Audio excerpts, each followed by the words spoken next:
ऋषिकुल्या मुहाण समुद्र बेलाभूमि रे विरल ऑलिव रिडले सामुद्रिक कैंचक गण अंडादान प्रक्रिया आरंभ होईछि। पागर अनुकूल अवस्था जोगु एवं दक्षिणा पवन बहिबा फल एही अंडादान प्रक्रिया आरंभ होइतिबा वन विभाग तरफरु सूचना दिया जायछि। किछि अंचल को नो फिशिंग जोन भाव में घोषणा करा जायछि। खबर अनुसार गंजाम जिलार गंजाम ब्लॉक अंतर्गत पोडमपेटा गाँ ठारू बटेश्वर मंदिर निकटस्थ समुद्र बेलाभूमि रे विरल ऑलिव रिडले कैंच माने ऊपर को उठी आसी अंडादान करुछंती, जाहाकु नै वन विभाग पर्यटक परिवेशविद महल रे खुशीर लहरी खेली जाइछि। देखो चलित वर्ष जो गण अंडादान ऋषिकुल्या जल्दी आईटा 2017 मसीह सेम टाइम होता जोटा कि फेब्रुआरी 16 तारिख में गण अंडादान आरंभ होता ए वर्ष जल्दी कैंच मैंने आसमान समुद्र भितर सुरक्षा प्रहर गोटे ट्रलर अच्छी सहित बेलाभूमि आम बीच केमती कैंच मैंने ठीक गण अंडादान करेंगे केमती सुरक्षा दिपर।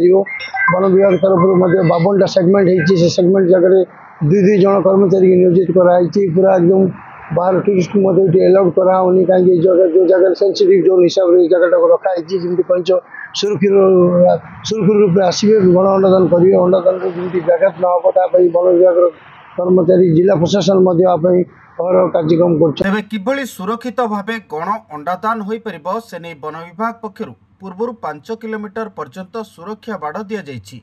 वर्तमान अंडादान परिवेश अनुकूल रही प्रत्येक कैंच प्राय 120 रु अधिक अंडा देवा परे बाली रे पोती समुद्र को फेरी जाइथंती। अंडा देवार 45 दिन पर अंडारू छुआ बाहरी समुद्र को जाइथंती। अन्यपटे वन विभाग कर्मचारी माने सामुद्रिक कैंच सुरक्षित समेत गण अंडादान उपरे दृष्टि रखिछंती।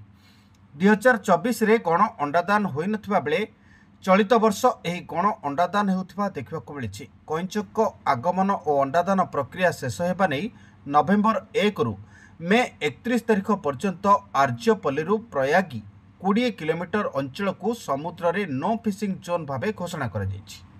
संयुक्ता प्रधान है, मैं पालीबंध की सरपंच हूँ। क्या बोलना चाहते हैं जो ऑलिव रिडले का जो गण अंडादान देखिए, ये तो हमारे एरिया में गर्व की बात है। जो यहाँ हमारे मतलब ऑलिव रिड लोग आते हैं ऋषिकुल्या में, और हमारे पंचायत में गर्व की बात है जो हमें हेल्प कर रहे हैं। हमारे डीआरपी और रेंजर सब हेल्प करते हैं और विश्व विख्यात है और लोग भी आते हैं, मतलब हर जगह से आते हैं देखने के लिए। इसलिए मैं बहुत गर्वित अनुभव करती हूँ।